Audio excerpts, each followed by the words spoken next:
In the first part of this series on situational awareness, I talked about the first two colors of Cooper's color code of awareness.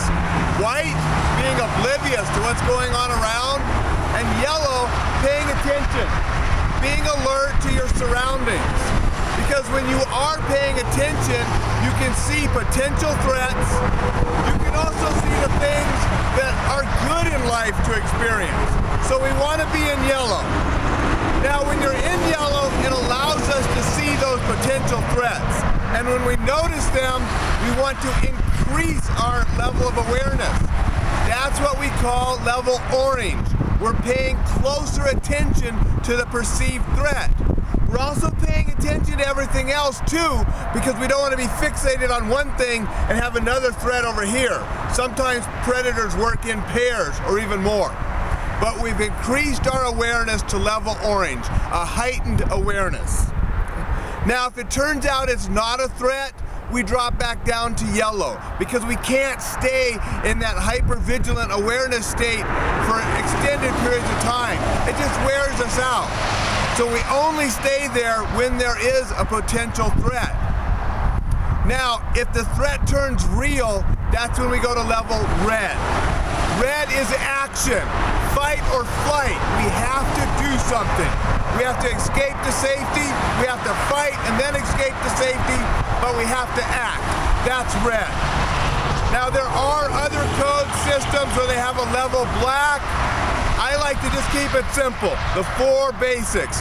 White, don't be there. That's oblivious to your surroundings. Yellow, paying attention.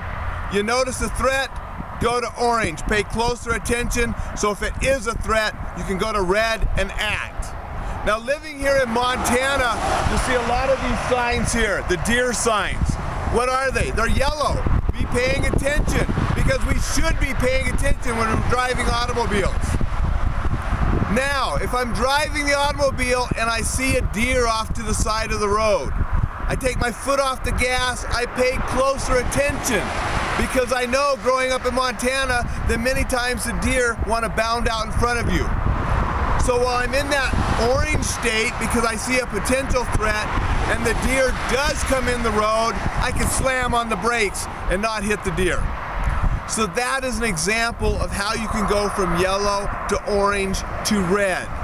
Okay, in not a fighting situation, but an everyday life situation. Okay? Now, sometimes it can go from yellow to red just like that. You don't have time, and it's not 100%. People still hit deer even though they're paying attention. But by paying attention, increasing your awareness when you see them on the side of the road, you're better prepared to stop and not hit them if they come out in front of you. And that's what we're doing. We're paying attention, we're increasing the likelihood that we can avoid dangerous situations. So, until the next video, I want you to take care, be aware.